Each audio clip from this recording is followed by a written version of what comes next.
Hi crafty friends, and welcome to this 23rd episode of the Thoughtful Knitter video journal.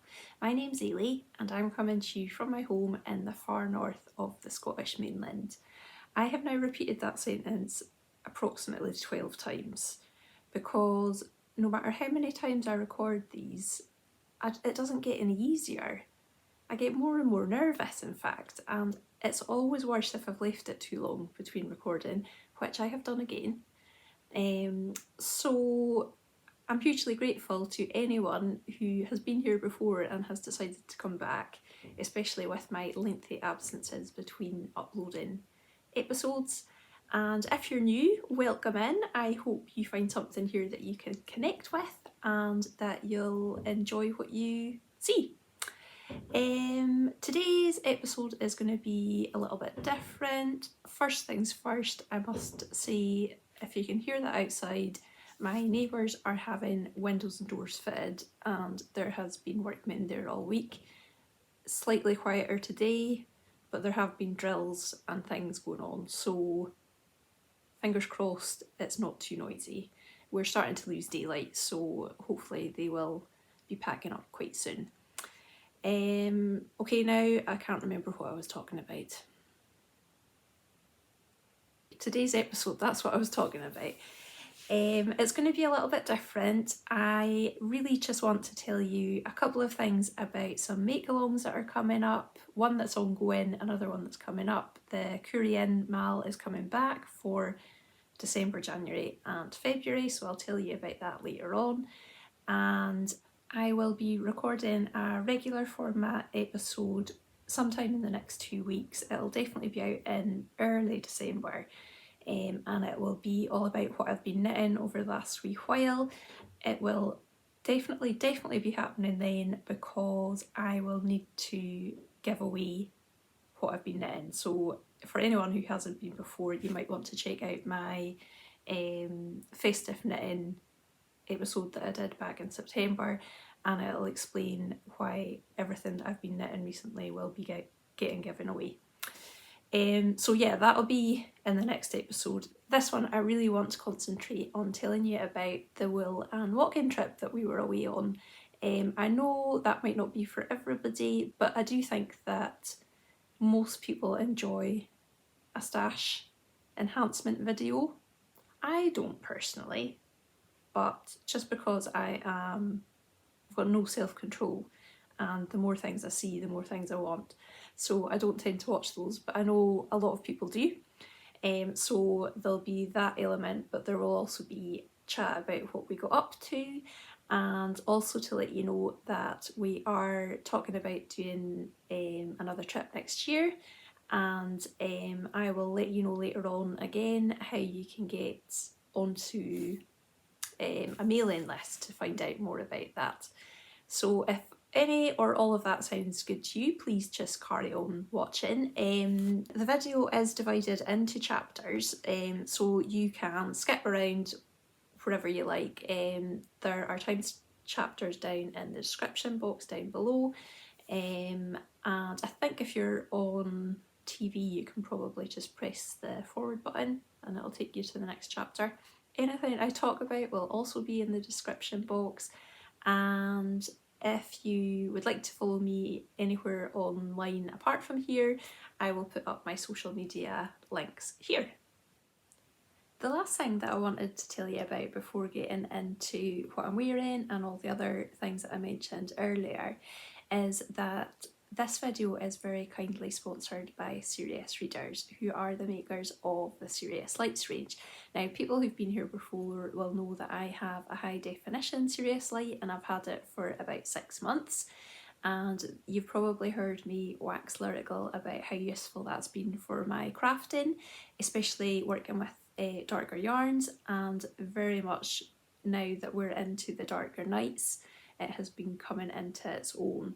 I'll put a picture in of me using my high definition Serious Light, and I'll just tell you a little bit about it in case you're interested in getting one for yourself.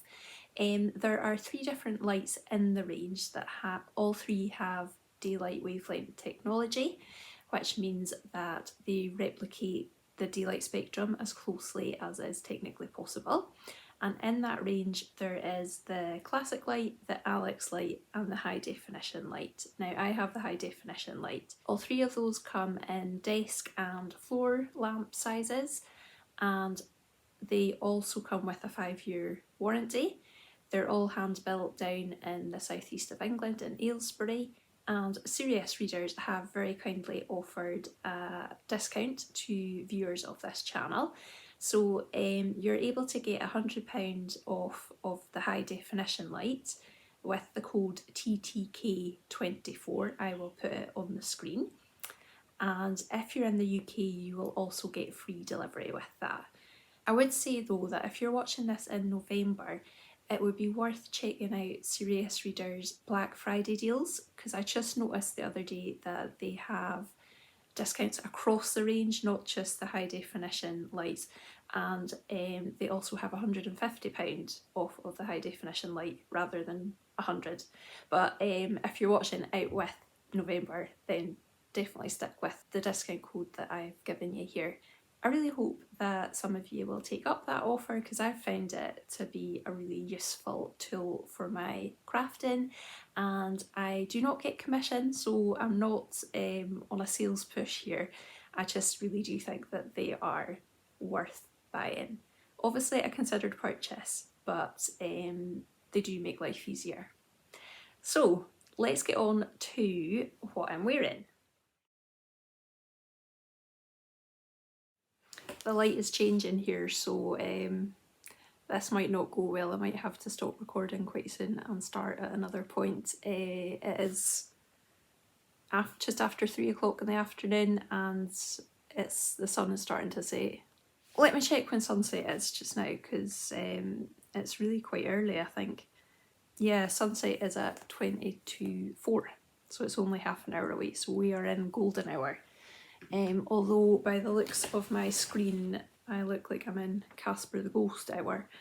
But anyway, what I'm wearing is the Nighthawk Slipover by Wilma Malcolmson.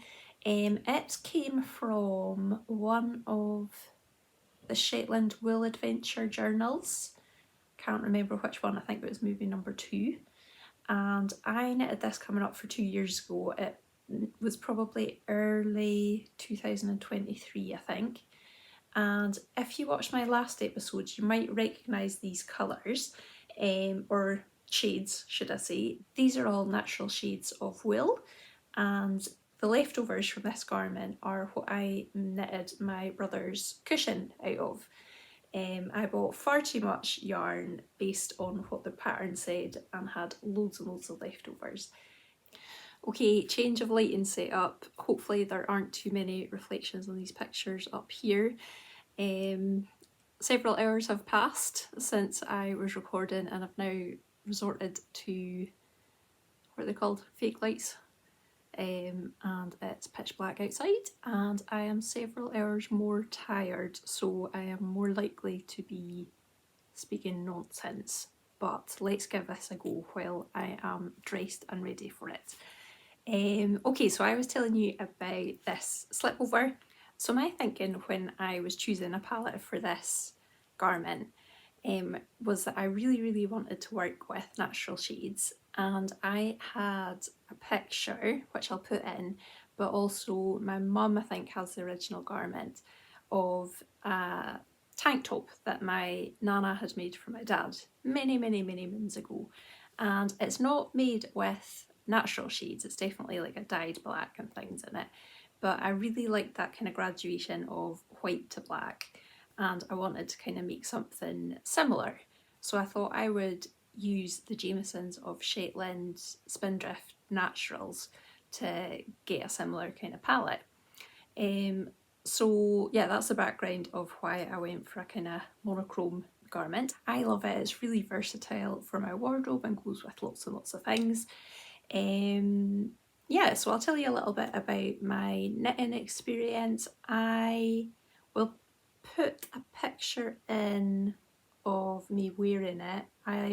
Maybe I'll try and do this usual nonsense so you can see the length. So it's, where's my natural hip? So the top of my hip is there, and my waist is there. So it's actually a bit longer than I would like. I think it could do with being maybe like a repeat shorter. But the reason it's this long is I am a bit of a stickler for symmetry, and I wanted this to be like a even number of repeats. So it starts on one of these and it ends on one of these. So it was either removing 2 of these, which would make it that short, which is like on my waist. It would be fine if I actually wore dresses, but I don't. So I thought that was no use. So what I did instead was I shortened the rib, but I think I could have done with shortening it even more. I also changed what kind of ribbon. I think the pattern called for 1x1 ribbon and I did 2x2. And I shortened this length here, I think, by a single repeat. So I think I've got 2 until the shoulder, but in the pattern it was 2 and a full one over the shoulder. So actually that's just half a repeat that I've cut out. What else did I do? I think I tried to soften this bit here a bit by working more decreases. I wish I had done more. I think it's very square neck and I would prefer for it to be a bit more rounded. So if I'd worked the decreases round like that and maybe into this up to there, might have been quite nice. But yeah, it is a lovely pattern. The other thing that I'm not keen on is I find the steek stitches quite bulky. So I don't know if you can see, but there's like a lump here and then flat and then a lump again. It's probably not noticeable to people other than me. But I think if I was to work another steeked garment, I would probably work a knotted steek instead to take out some of that bulk. But yeah, very useful, and yeah, quite a straightforward pattern. I would say it's knitted bottom up and the neck and armholes are both worked with steek stitches and cut. It is very long in the body, so you could probably do, you know, especially if you're into cropped tops, you could take out a fair whack. I would say probably the 2 repeats. And yeah, that's about all I have to say about it. The original colours of the pattern are absolutely beautiful, so it would be quite nice to have one of those too. But there are so many patterns out there that I probably won't knit it again. I would be more inclined to knit something slightly different. But yeah, I thought I would share this one with you because it's one that I knitted during one of my lengthy absences, so I didn't share it as a work in progress or finished object. Yeah, so there's your knitting fix for today's episode. Everything else I want to talk about is going to be about the wool and walk-in trip that we had and what I bought at Glasgow School of Yarn, and then just like a little bit of admin stuff at the end about make-alongs and how to get in the know about future wool and walk-in trips. So if none of that appeals, then thank you so much for joining me, and I do promise that I will be back with a more regular episode very soon where I'll be keeping you up to date with what I've been knitting away on. So if you're leaving now, thank you, and if you're staying with me, let's get on and talk about the wool and walk-in trip. I'm not entirely sure how I managed to let this happen, but it's now 5 weeks since we were on the wool and walk-in trip, and the only things I've managed to share with anybody is, I think it was like 10 photos and videos on Instagram. So I'm here to remedy that today. I'm going to try not to just do the whole bore everybody with my holiday stories thing, but I did want to let you know what we got up to in case you were keen to come on a future trip. And just to let you know from the outset, it's not a money making venture for me. I don't make any money from it. It is basically just a way to make yarn festivals more accessible to me, and also a way to meet some of you guys, because it can get quite lonely on this side of the screen, and I really enjoy bringing people together and meeting people face to face. So yeah, that's a background to it. Yeah, so where to start? We had the loveliest, oh sorry, I've got a notebook here so I don't forget things. We had the loveliest group on our trip. It was just the ideal size. There were only 8 of us, and including, no, 8 of us plus Martin, who was our guide and driver and all-round supporter and wonderful person. Yeah, so there were 8 of us. It was a really lovely number. You kind of got a chance to speak to everybody. Nobody was left on their own. And yeah, I think it was probably a really good number to have if you were there without knowing anybody. It's less intimidating when it's a smaller number. So yeah, we had a wonderful, wonderful group. And actually one of our group has a podcast. So Frances has the Wool Winder podcast, and I'm going to link her in the description box down below, because she's actually already released an episode where she spoke about the trip, and she took some really lovely footage and photos and shared those. And not to put you off, but they're much better than mine. As predicted, was pretty useless at taking photos and even more useless at taking videos, so I will put in something in here, but I cannot promise that it will be of very high quality or very long. That aside, I think it's just a testament to the fact that I was having a lovely time, and yeah, drinking it in with my eyeballs instead of through a camera. We had mixed weather. We somehow managed to time things quite well, in that any time we were outside it seemed to be decent. But it was the weekend of, was it Storm Ashley, I think she was called, one of the first named storm of the season. So she came sweeping in from the Atlantic during our trip and hit overnight mainly. But yeah, there were roads closed and things, but we were very lucky where we were and didn't seem to be affected too badly. And thankfully she wasn't strong enough to blow all of the autumnal leaves from the trees, because on the Sunday when she had passed, we were out and about and the scenery was absolutely spectacular, so still plenty of leaves holding on. Okay, I have gone off on one about the weather. Sorry, I'm living up to the stereotype there. Let's get back to the trip. So I'm just going to quickly tell you what we got up to. So we had a 3-day and 2-night trip, and the first day we met up was the Saturday. So picked up everybody on the Saturday morning and we made our way to New Lanark, which is a World Heritage Site mill. And very sadly, it was only, I think, two weeks or so before we went that they had announced that they were, or they hadn't really announced it, they were outed, that they were going to be ceasing production.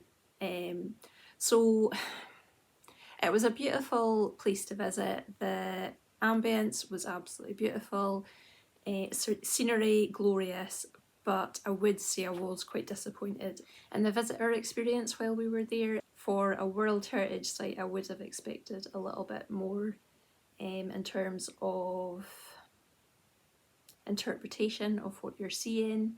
But yeah, we spent most of the day there, and then in the afternoon we all met up, kind of came back together again, because some had gone off to do other things, and went for a walk up the River Clyde.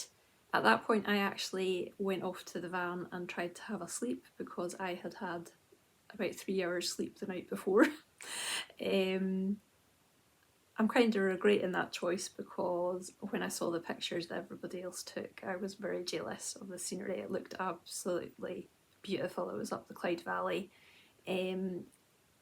Peak autumnal colours, beautiful day, it was sunny and no wind or anything, so yeah, their pictures were absolutely stunning. So yeah, I missed out on that, but I had a bit of a chill and it maybe helped me to get through the rest of the day.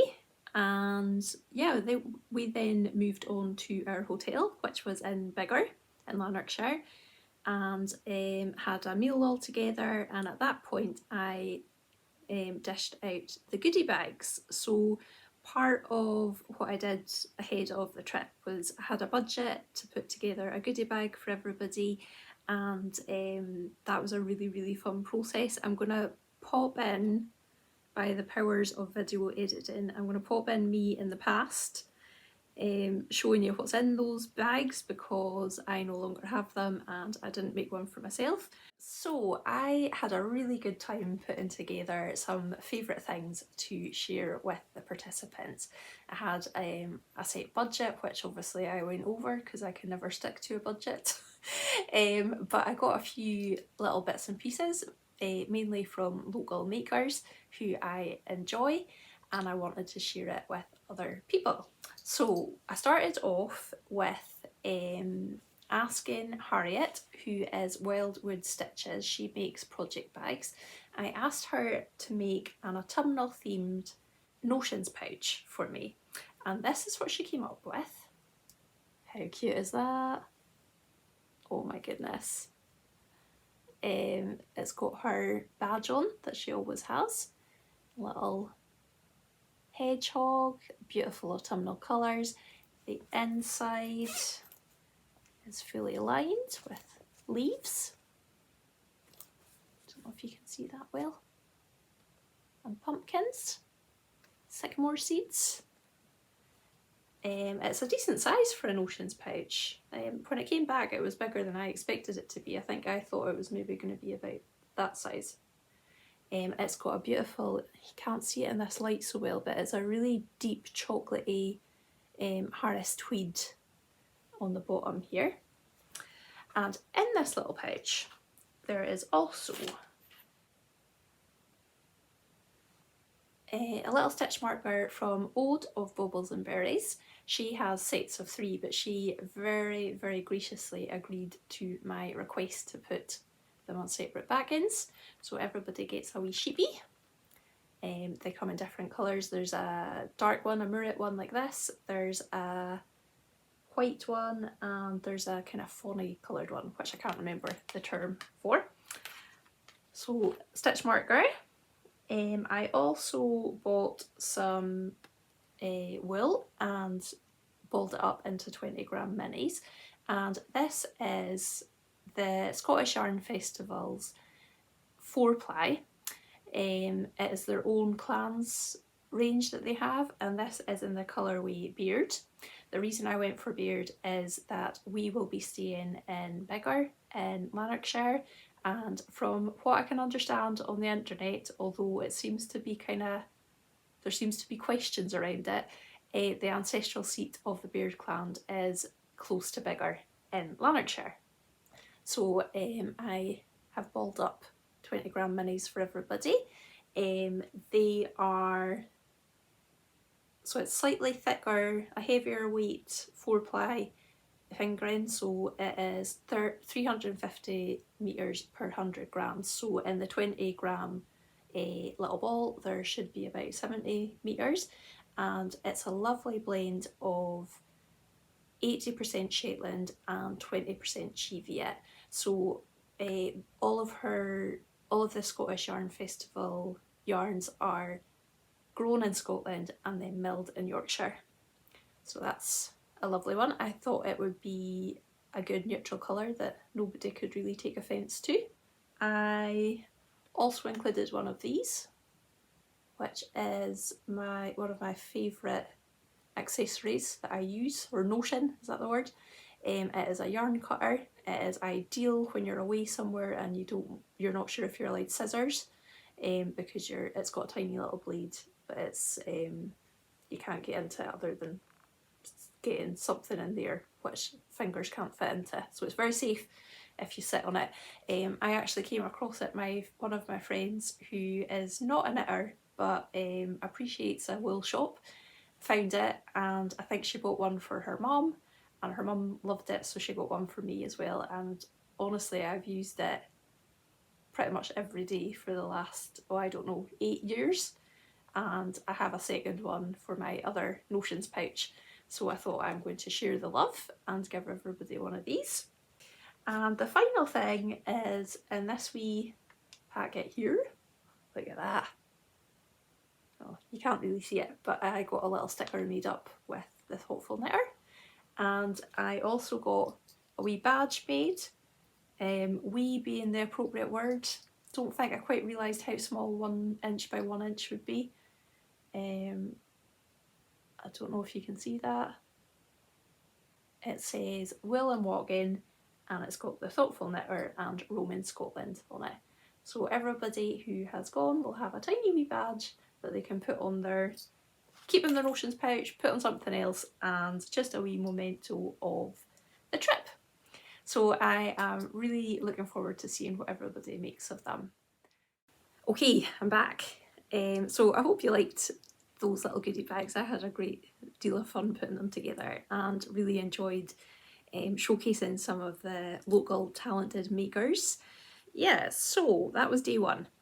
Day 2 was all about Glasgow School of Yarn, and that was a good thing because it was the day of the bad weather, and we went into Glasgow School of Yarn. Some of us had booked onto workshops and talks and things, and there was an option for people who wanted to just spend the morning at the yarn show and then go out for a walk afterwards.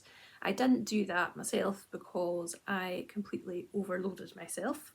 So note for again is not to go to too many talks because I went in, I got vastly overwhelmed by how much there was, and I just needed to like sit down and have a think.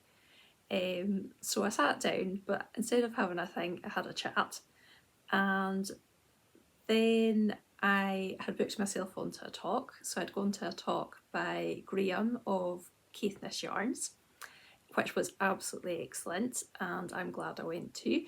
Immediately after that, I went off for lunch, and then while I was eating my lunch, I realised that I only had about half an hour left to do any purchasing because I had booked myself onto a, what was it called, like drop spindle class, introduction to drop spindle spinning, and that was going to take me up to when we were all getting picked up again. So I basically went in, ran about like a headless chicken, having not put any thought into my purchases. I had this great plan that I was going to go. I had like 3 projects in mind, and I had them in mind for months of what I was going to buy, and I was going to have everything planned, quantities, everything. That didn't happen because life ahead of it, and I kept thinking, right, I'll do it the night before, right, I'll do it at lunchtime. Never ever happened. So when it actually came to my buying experience, it was very frenzied and quite chaotic, and I did that thing where I panic bought, I think. So when we come to the acquisitions section, you might see that my usual kind of level head, shall we say, when it comes to purchasing yarn was nowhere to be seen, and I bought quite a few things that were a bit daft. But never mind, that's what yarn festivals are all about. So yeah, so that was Saturday. We went back to our hotel and then we went out to a local pub for dinner. And then on the final day, that, you know, it was over before it began almost, the trip. On our final day, we went down into the borders, the Scottish borders, and we had originally planned to go to the Textile Roundhouse in Hawick, but we had all had a bit of a chat on the Saturday night, and thankfully it wasn't just me who was feeling a bit tired. Everybody was feeling a bit like we could do with a bit of a gentler day the next day, and it was really quite an intense day that we had planned. So instead of going to Hawick, we we cut out that bit of the journey and we headed towards Glasgow. But on the way we stopped at, I think it's Doick, I don't know how you say it, I'll put it on the screen, Doick Botanical Gardens, and I had a lovely look around there and some coffee and things, and so that was completely spur of the moment, off the cuff trip that we did, and everybody really enjoyed it. I got some beautiful photos of the autumnal foliage, and yeah, it was good for the soul. And then we went on to Galashiels and visited the Great Tapestry of Scotland, which was spectacular, and I think you would need maybe like about 30 visits or more to actually take in everything that's in that exhibition. It's a bit of a misnomer. It's not actually a tapestry, it's lots and lots and lots of embroideries, and it's embroideries. Oh, now I can't remember how many there are. It's over 100 anyway. And they are panels showing the history of Scotland from like creation of the world kind of thing, like Big Bang and everything, right through to today. So it's showing different things in history and showing it visually, so storytelling visually through embroidery, and it was just wonderful. Everybody was really impressed with that. Before we went in there, just along the road a little bit, was a yarn shop called Untangled.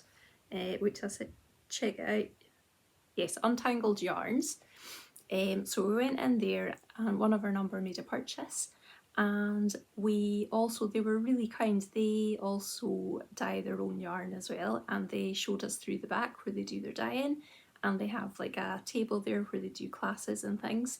So another one of the ladies picked up details of, I think it was a machine knitting class that's going to be happening. She lives more locally, so she was going to be hoping to go to one of those classes. Yeah, so that was Galashiels, and then after that we headed over towards Melrose and we went to the area by Dryburgh Abbey for a walk along the Tweed. We also saw statue of William Wallace, and while we were walking towards the Tweed I hung back for a bit to take a photo of the river, which wasn't worth the diversion. I think this is why I don't bother taking photos often, because they never do it justice from what you're seeing through your own eyes. But anyway, when I was catching up with the rest of the group, I could hear this absolute hilarity going on, and we were heading towards, they had already made it to, I think it's called the Temple of the Muses, and it is a statue of the four seasons who are seen as muses, and they had decided, ladies had decided that these muses looked very, very cold, so they started wrapping them up in knitwear. So I will definitely be sharing a photo of that. It was hilarious. Yeah, and then it was back into the bus and a quick look around Melrose, which was beautiful, and back to Edinburgh. So it was just over in a flash. It was a wonderful experience. Definitely not a retreat, definitely a trip. We saw loads, we had so much time to chat in the bus. It might have been nice if we could have had more time to chat and knit at night time, because most of us were exhausted by the time night time came and we were straight to bed. But yeah, I think everybody enjoyed it, so that was the thing that made me happiest, was just seeing everyone else looking happy. So yeah, that is what we got up to. I will now go on to share what I bought at Glasgow School of Yarn. Are you ready?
let's start with the things that I actually planned to buy and then go on to the other excesses that came into my life.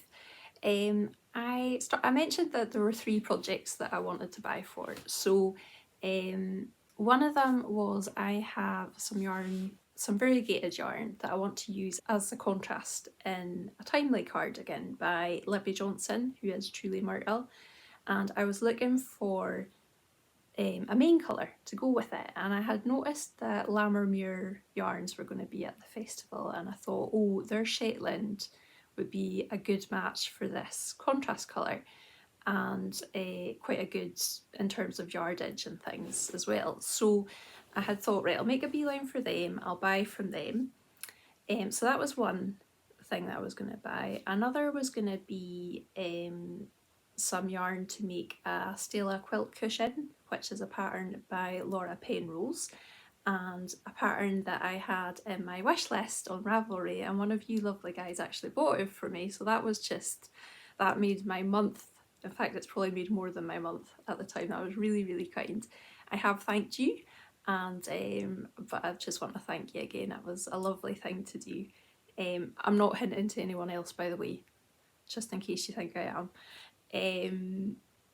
Yeah, so I had planned to buy yarn for that, and the third thing that I wanted to get was some soak or eucalyptus or something, because mine is running very low.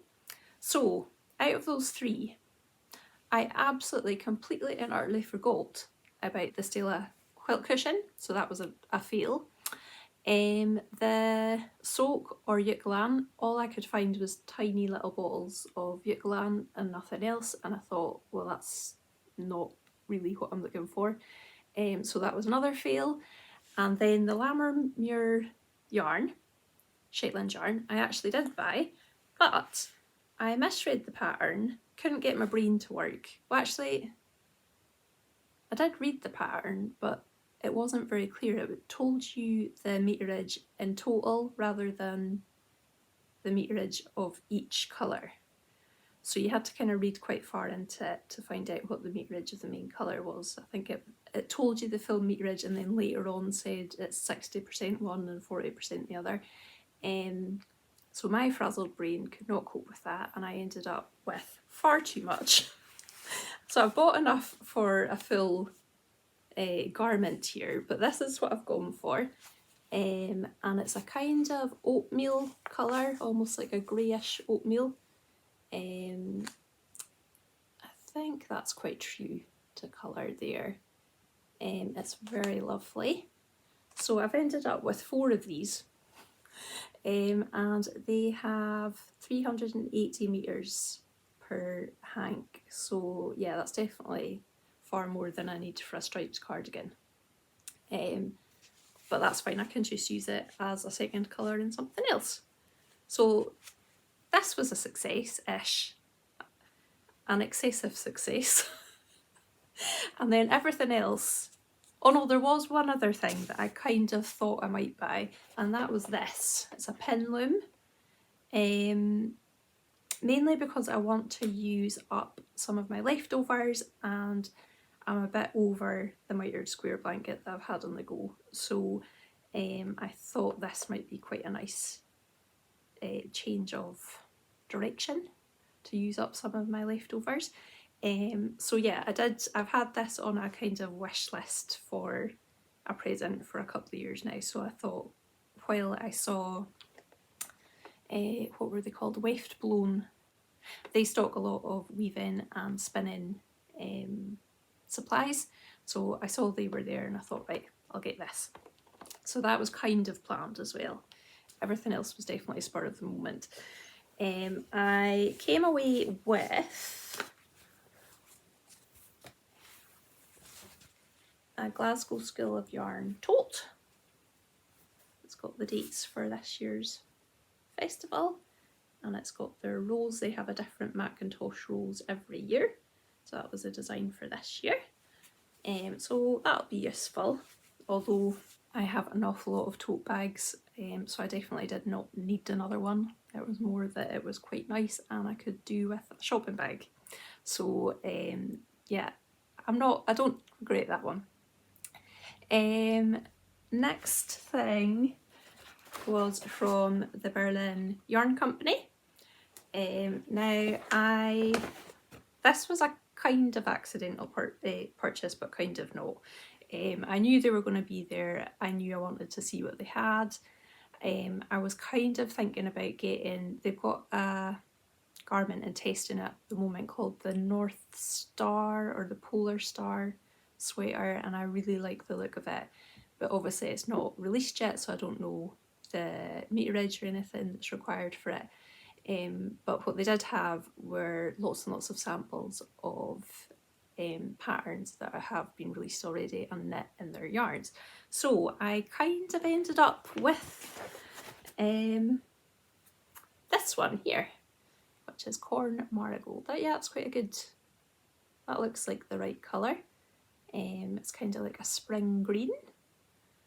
And I have 5 of these, which I might use to knit the, what is it, Water Lily cardigan or something. I will put it up on the screen. So that has been designed by Meg Rogers, who is Berlin Yarns. So Berlin Yarns are from the Outer Hebrides, and they are a mix of Hebridean sheep, which is what Meg crofts herself, and also Cheviot from her neighbours. They're definitely worth a follow on Instagram if you're into that sort of thing. So yeah, I have 5 of these, and I think that'll make a lovely little slip over. I'm afraid there's going to be a bit of crinkling here, but the next purchase, oh no, these were the next ones. These little earrings here, a different colour on each side. Don't know if you can see that. These were from Lindsay Waters, I think she's called. She does beautiful felt jewellery. Again, did not plan these, but I'm not sad about them. I think they're lovely and very easy to wear. So they are felt, and then this bit, everything else is sterling silver. The final purchase was utter insanity. I had completely lost my mind. I was running late for a class. I had been avoiding this booth on purpose because I knew that I would be too weak not to buy something from it. And but they were on the door, like right next to the door on the way out to my last class. And I thought I would just have a wee look and did a panic purchase. So apologies for the rustling, but I ended up buying this. So it's a kit. Oh, it's all, sorry, it's all shining off the lights. Aha, there we go. And this is a kit for this shawl here, the Hebridean sea shawl. They had a, I'm going to set it down because it's quite crinkly. They had a sample of the shawl on their stall, and it was beautiful.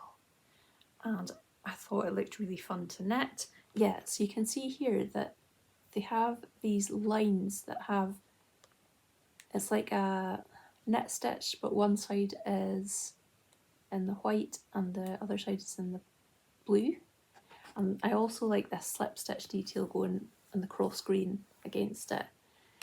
The reason this is absolute insanity is I don't wear shawls, and I keep knitting them and I don't wear them, and I absolutely cannot justify spending money on luxurious yarn either. But it was so beautiful and I couldn't stop myself, so I might end up destashing it. It is really, really lovely yarn. It is 70% baby alpaca, 20% silk and 10% cashmere. So yeah, I will hold on to it for now and make a decision when a little bit more time has elapsed and I can make a sensible decision rather than a heart decision. So yeah, that was one part of the insanity, and the other was that I bought a matching hank. Look at the drape. So that's the same base, and that was to make a hat that goes with this. So it would be a nice hat. But likewise, I will wear a hat, but I have very, very, very, very, very many hats. So again, I don't need a luxe hat.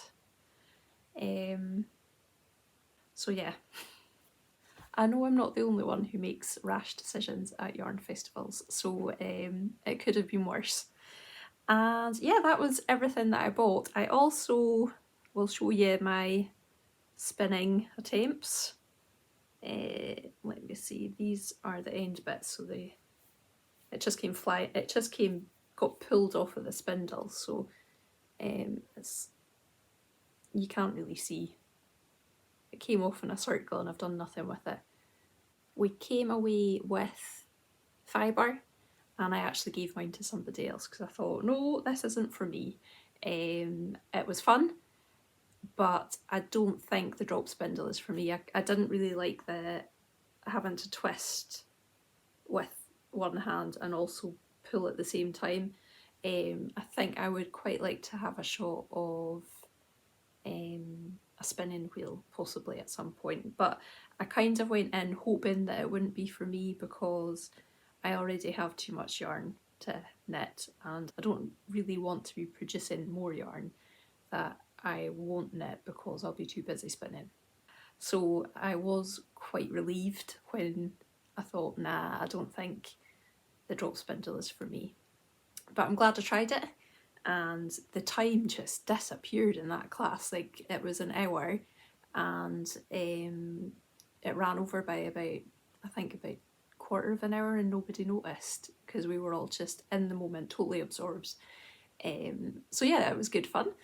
And yeah, those were my purchases at Glasgow School of Yarn.